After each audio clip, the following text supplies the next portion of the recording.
William Gargan stars as Barrie Craig, confidential investigator.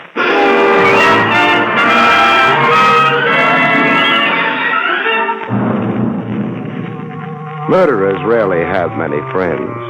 People can't keep up with them. You see, folks, they set such a killing pace.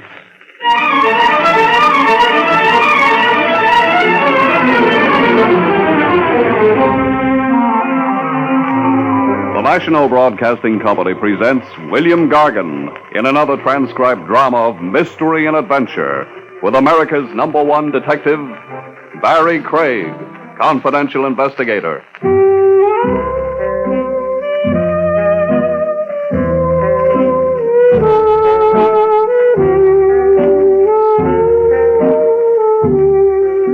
Barrie Craig speaking. In my business, a guy doesn't have many friends. We know too much about people. The wrong kind of things and maybe the wrong kind of people. Or are there any different kinds? I wouldn't know the answer to that one. But after time enough and jobs enough, about the only thing the investigator can be sure is clean is his license, if he keeps it under glass. The hours are lousy, too. Hello, Willie. Evening, Mr. Craig. You want some coffee? In Willie's wagon? Lay off the cracks. It looks like coffee. It smells like coffee. And it tastes like sulfuric acid. I'll have a cup. Thanks. How about some nourishment? I'll have a couple of donuts instead. A couple? What do you think I am, a weightlifter? Just watch your teeth working on them. Hey, you on a job? No. Well, then what's keeping you up this late? Your coffee, mostly. You didn't have any before you walked in here. I can dream, can't I? Besides... Yeah? I felt like company. Private Eye gets tired of his own thoughts pretty quick. Why don't you quit thinking? I did half a dozen years ago. I've been a happy man since. Business.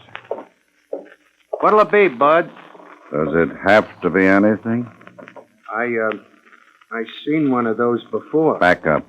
Against the wall, huh? Sure. Hold it, Craig. The personal touch? Just sit there. Work on your donuts and coffee. I eat just as well without a gun. That's to keep you quiet, not stimulate your appetite. Thanks for explaining. Why do I have to be quiet? I want it that way. Uh-huh. Is Keep Craig Quiet Week? Yeah. I just passed the resolution. In a little while, I'm going to get sleepy. Don't let it bother you. My point is, do I have to be quiet only in Willie's wagon, or can I go be quiet at home? Craig. Yeah? I tried for you at your office first. The elevator man told me you'd probably be here. Jake's a prophet. Anybody else comes calling for you, the elevator man will tell him the same thing. You make it sound like a procession visiting Craig at midnight. Business isn't that good. Not a procession. One customer. You could give him a name? Sure. And when he gets here, what happens? I discourage him about consulting you. You reason with him? I discourage him. Hey, Bud, how about me sitting down? You got a seat back at the counter? No, but there's one in the kitchen. Also a telephone? I ain't checked recent. Keep leaning against the wall. This customer of mine, suppose he looks in here before he pushes the door open. So? He'll spot you. That's all right. Look, if I'm going to stay awake, I'll need more coffee. You. Yeah? Mr. Craig wants some more coffee. Okay. There's your coffee, Mr. Craig. Thanks. Well, it's an awful slow client I'm supposed to have. You'll be alone. Maybe you frighten him off tonight. What happens tomorrow? People run out of tomorrow sometimes. Yeah. All right, that could be him. Stay put, boys. I could use a client. Not this one. He won't be any use at all. Too bad. Hey, Willie, what'd you put in this cup? Huh? Tastes more like concentrated lye than coffee. Shut up. It's an insult, not coffee. Here, you try it. It was hot, wasn't it? I'll take the gun now. What the? Those shots came from the door. Yeah. Car took the corner on a couple of wheels. Couldn't spot the license. That guy's bleeding all over the floor. Yeah. No. He'll stop in a little while, Willie. No more blood. Yeah? Yeah, his heart isn't pumping it anymore.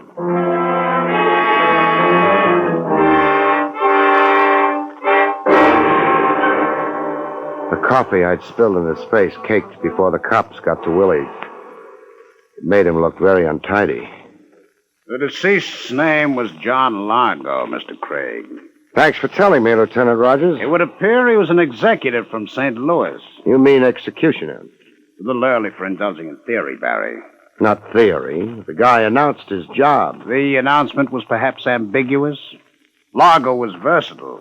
The numbers, jewels, slot machine. Okay, Trav. I know about a police officer's keeping his mind open. Must be drafty, though. Barry, Yeah?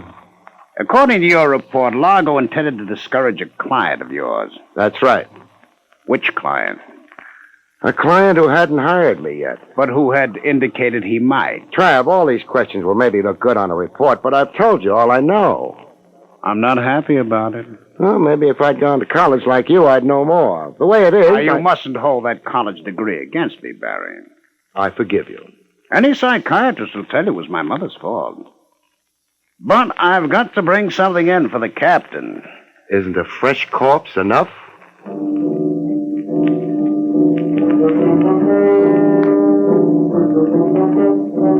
Trav let me go after a while.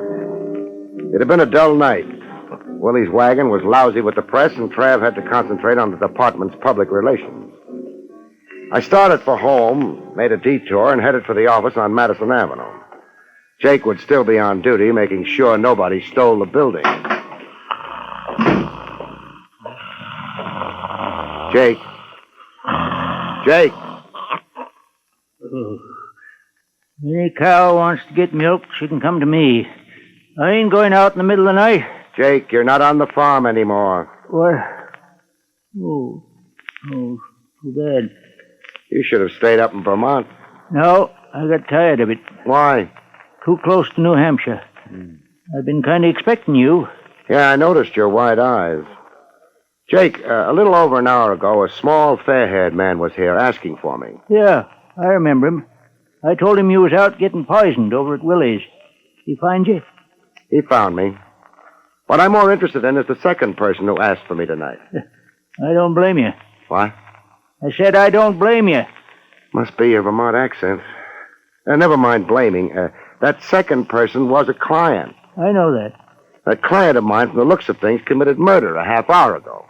Your office must be getting pretty crowded. My office. Jake, didn't you tell my client where I was? Client didn't ask. Preferred to wait in your office. In my... Oh, that's what you meant about it getting crowded. Yeah.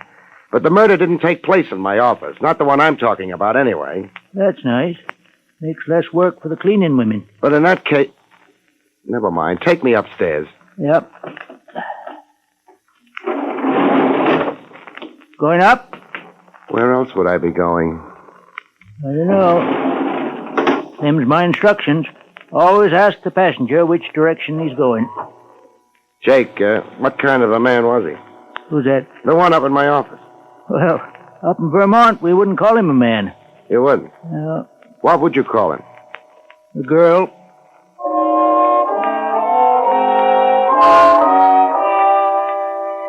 This wasn't my night for appearing smart. I stared at Jake with my mouth open until we reached the third floor. By that time, I managed to get it shut. Jake went back downstairs. I went down the hall to my office and went in. And discovered that we'd call her a girl in New York, too. Mr. Craig? Yeah? Sorry I kept you waiting. Oh, that's all right. After all, you didn't know I was waiting for you, did you? I guess I didn't. Well, I was. You had an idea about hiring me? Actually, it was my brother's idea. I see. Oh, that is, I'm Sally Marlin. My brother is Donald Marlin. It figures. You're laughing at me? No. I wouldn't like you to, even though I'm not doing this very well. Exactly what are you doing? Oh, explaining. Donald's in trouble. The world isn't doing too well either. Are you trying to make me angry? Yeah. Why? Maybe you'll get around to telling me why you're here. My brother Donald has been in trouble ever since he came back. He thought perhaps he might hire a good private detective who would help him. And for some reason that I can't understand, he decided to hire you. Thanks. Then why didn't he come here? He was afraid to leave the house. He sent you instead? Yes. What kind of trouble is he in? Well, the kind of trouble where he might get murdered. Usually a man in that kind of trouble goes to the cops. Donald can't. Why not? Well, he doesn't want to get into the papers. Things like that. He's shy? Mm-hmm. Good night, Miss Marlin. What When it comes to protection, a private eye can't come within a couple of light years of the cops. Nobody afraid of being killed was ever that shy. Well, I'm sorry. It's because of the purple cow. The one nobody's ever seen? Oh, no. No, this one is a little statue of a cow made out of purple glass. How much is it worth? Well, it's kind of an antique, and... Your brother has it, but neglected to get legal title to it? Something like that. That's why he can't go to the police. I'll have to see him. Oh, of course. We live at 39 Barchester. 39 Barchester. Mm-hmm. Donald gave me some money to... Well, I guess it's called a retainer. Uh-huh. $200. We'll consider it a retainer. I guess it's too late tonight for you to see Donald, but the first thing in the morning, Mr. Craig? The first thing in the morning. Then, good night.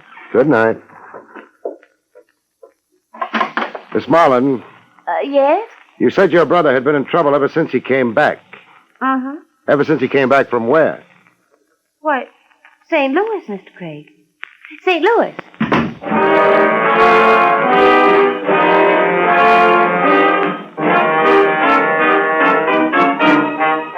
The dead Mr. Largo had also been from St. Louis. I crossed to the door and opened it. Sally Marlin was waiting for the elevator. Jake would have his troubles waking up. The elevator would have its troubles climbing all the way up to the third floor. I used the back stairs. By the time Sally Marlin would make it to the lobby and the street, I ought to be ready for her. In my car halfway down the block. I was. She used a cab. And we went riding.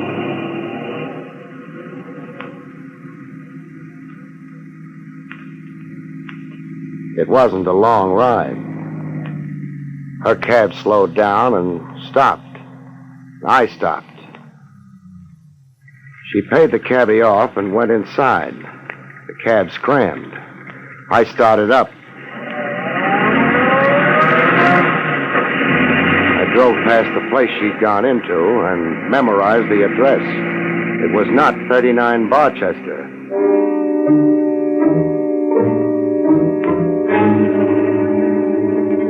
"39 Barchester was way over on the west side of town. Maybe Sally Marlin had stopped off at the other address for a drink. You can get drinks at the Club 44, not to mention a ringside seat at a roulette game, a hand at poker, or a thug for hire. Maybe Sally Marlin had been thirsty. I didn't stop at 39. The man in the creased hat and the bulging overcoat was trying too much to look like the local scenery. I cut around the block and wondered. There'd be an alley leading to the back of 39 Barchester. There was. There was a man there, too, making like an ash can. I parked on the next block and took a walk. I was going to have trouble visiting my client. I decided to have trouble in the alley. More privacy than out front. Hey, Bud. Huh? You got a match? Sure. Thanks. Forget it. How's life among the ash cans? Huh? Kind of cold, isn't it? It ain't warm. You'll be glad to get back to the club. No, I ain't kidding. Well, what are you waiting for? Cochran sent you? What do you think? Yeah, but he didn't say nothing about pulling me out of here. Hey, wait a minute. I seen you before. Is that supposed to be a big surprise? I seen you before. Your name's Craig. Word gets around. You're a dick, a private dick. Says confidential investigator on my door. You don't need a gun. Keep your hand away from... Wise guy, Not tonight, you won't.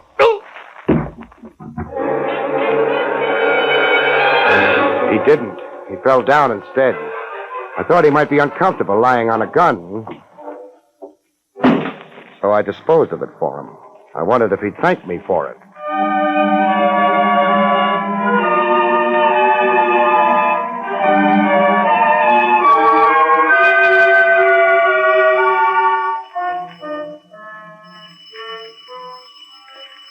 Who's there? Craig. Say it again. Craig. Want me to wake the neighbors? Listen. Gonna open the door slow. I want your hands in front of you and clean when I do. Okay. Otherwise, I start shooting. Hold it. Yeah. Come in. Thanks. I have to be careful. Sure. Sit down. Thanks. Man with a purple cow can't be too careful. What's a purple cow supposed to be? Something you find in St. Louis, the way I heard it. Just making sure Sally got to you. She got to me. She's a good kid. Uh-huh. Marlin, Yeah? I could stand a little more information. For example, how did you get the purple cow in the first place? A friend of mine handed her to me. He ran an antique shop in St. Louis. Just gave it to you? Sure. Thing isn't worth more than a couple of bucks. And that's when all your trouble started. That's when it started. You could have yelled for the cops. Sure, I could have, but look, first of all, there were no witnesses around when I got that cow. Second, I didn't know what importance it had. Not until after I left St. Louis. Why didn't you get in touch with the man who'd given you the cow? I tried to. And? Found out somebody had pumped him full of lead. This friend of yours had a record? Yeah, and that was another reason I wanted to stay clear of the police. He'd been a fence. What kind of stolen goods did he concentrate on? Jewels, mostly. Is that the cow up on the mantelpiece? That's the cow, all right. I know what you're wondering, but no dice. It's made out of glass. I had it appraised. Maybe it's hollow. It's hollow. Nothing in it either. You know a man named Largo? Largo? Small, fair-haired man. Comes from St. Louis. No, I don't. Why? Oh, nothing important. You figuring on going out tonight? No. That's good. You'd have company if you did. What kind of company? Couple of hoods. Front and rear of the house. Hoods. That's the kind of thing I mean. Why are they after me? On account of a hunk of worthless glass? I don't know yet. Maybe I'll go ask some questions. Oh, these hoods, Marlin. Yeah? Work for a man named Cochran. Name mean anything to you? Sure. That's the man my sister's going to marry.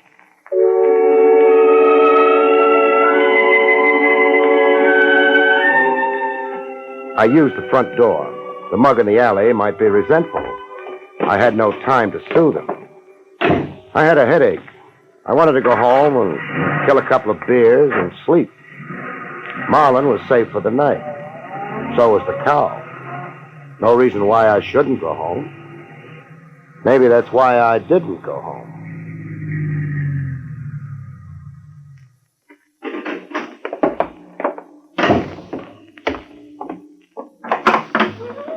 Good evening, sir. Welcome to Club 44. Oh, I'm not a customer. Cochran, huh? Mr. Cochran? All right, let's be formal. Mr. Cochran. Mr. Cochran's not in, sir. Okay. Take me to where he isn't in. Harder. Listen, you. No, I'm too tired. Stop crowding. You're all alone compared to what I could do to... Tough? Big. You could be cut down. Let Cochran try it. Come on. Okay, take your hands off me. Just a sample. Let's go. Mr. Cochran isn't going to like this. Maybe I won't like Mr. Cochran. The gentleman to see you, Mr. Cochran. Gee, thanks. Mr. Craig. Frank. Hello, Miss Marlin. Hello, Cochran. I couldn't start nothing out in the club, Mr. Cochran. Don't be silly, sir. Mr. Craig is always welcome. Run along, huh? Yes. What are you doing here, Mr. Craig? I confused it with 39 Barchester, maybe. The same way you did. Nice to meet you, Mr. Craig. Uh-huh. Of course, I'm curious about why. Sally Marlin hired me for her brother. She was worried about him, so she left my office and promptly headed here. She, didn't want to worry alone. Exactly what I was thinking. So I went on to 39 Barchester. Oh? The man watching the alley may have a little trouble with solid food for a while. I see. Marlin and I had a nice visit. And you know about Sally and myself. Sure. I also know you put those men on Marlin. To protect him. Then why'd he want me? I didn't know that Mr. Cochran would be able to help my brother. You did say help? We've had a lovely conversation. I think it's over now. I think it isn't. You must have a reason. I was hired to do something about the trouble Marlin's in. And you're doing it here? Let's say I'm trying to. I hardly appreciate your sweaty efforts. But you're the one who's sweating. Know a man named Largo Cochran? Yes, Never mind. He's dead. Surprised? Wonderful thing. The radio. Uh-huh. Largo made a nice haul in St. Louis. Jewels.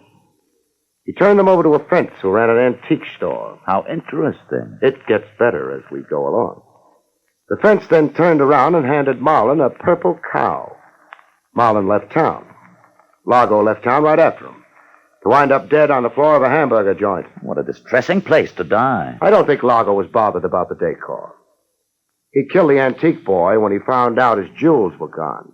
He was therefore after Marlin, presumably? Presumably. In that case... I was in the hamburger joint when Largo was killed. If you will eat such dreadful stuff. You knew Largo. You knew all about Marlin and the purple cow through Sally here. You have a couple of boys sitting on Marlin's tail. Mr. Cochran, how much of a chance do you think you'd have in front of a jury? Well, you agree with me. Not much of a chance. Bill, that gun. Shut up. What Mr. Craig has forgotten is that he's the only one outside of ourselves who knows all these things. So? I have no intention of being brought before a jury. There's a pretty well-known road paved with intentions, Cochran. I'm not traveling as yet, Craig, but I rather think you are. Keep your hands still. Sally, see if he has a gun. Bill, I don't... See if he has a gun. All right. He had a gun, Bill. Throw it here. All right. Sally, Yes? run along home. Bill, I won't let Don't be you. a fool. You can put me in the chair. I don't- Sally, I told you. I can't let You're you in do my it. way, you idiot. Craig, killing the lights won't help you. You've no gun, Craig. Be still, I can't hear.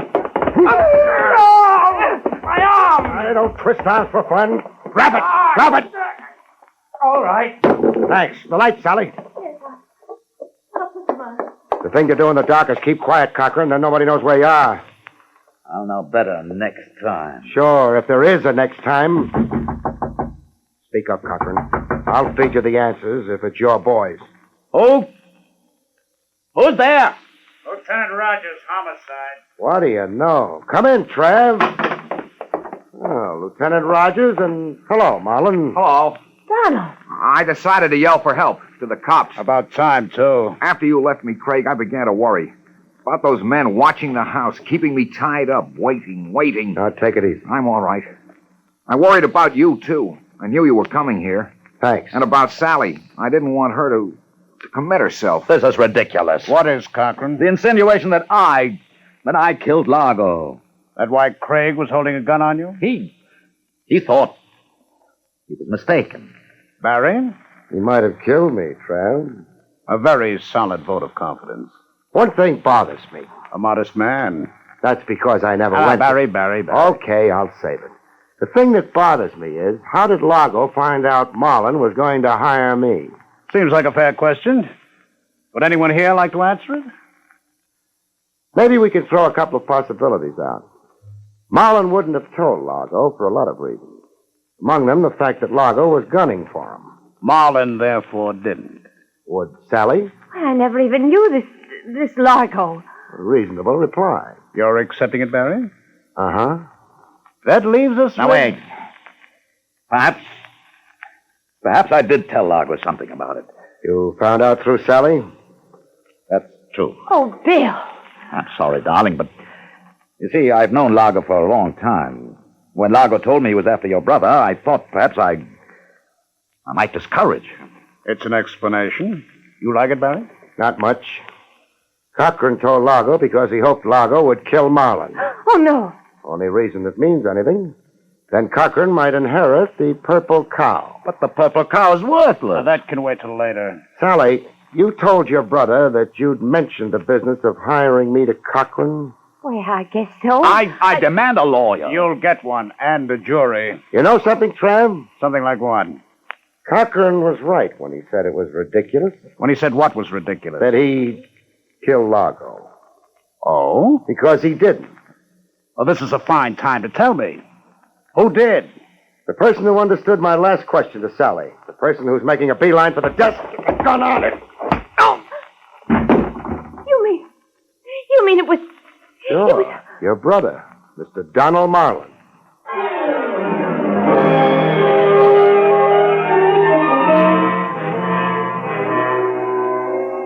Mr. Marlin was very silent after that. It didn't take long to book him. Cochran didn't bother going along for the ride, but Sally did. That's that. Sorry, Miss Marlin. Well, I've always known Donald wasn't very... Barrie, Yeah? before the DA embarrasses me, suppose you tell me why I've locked him up? Sure. He was the only possibility who didn't know Largo. I refuse to stand here and feed you questions. Use the narrative form. Won't take a minute. Largo, back at the hamburger joint, when he was waiting for my client to show up, said he wasn't worried about being spotted before he could kill him. That meant my client didn't know Largo. It was Marlin's idea all along to kill Largo and implicate Cochran for the killing. But for a purple cow? You've got Marlin's keys. One of them must be for a safe deposit box. The boys are already checking. Nice work, Trav. Now, once you pointed a finger at Marlin, I realized that he was the only source for the purple cow fantasy. Actually, the antique store fence in St. Louis must have slipped the jewels to Marlin in an effort to defraud Largo. So Marlin invented the purple cow as a red herring? We're getting our colors mixed, but that had to be the idea. Yes. Good night, Mr. Craig. Good night, Miss Marlin. I can't think of a last line. Well, I can't either, but... Oh, you've been sweet, Mr. Craig. You never suspected me. Does there have to be a last line? No. Good night, folks. See you next week.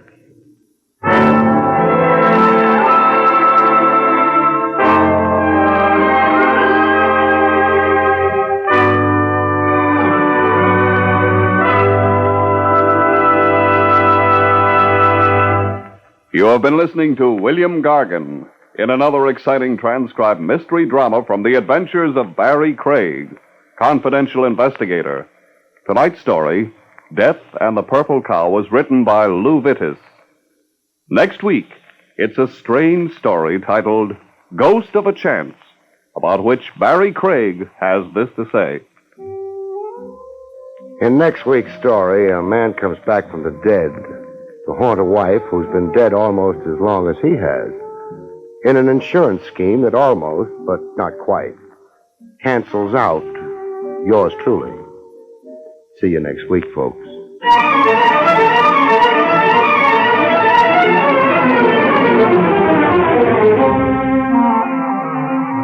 Featured in the role of Sally was Arlene Blackburn. Barrie Craig, starring William Gargan, was under the direction of Hyman Brown. This is Don Pardo speaking.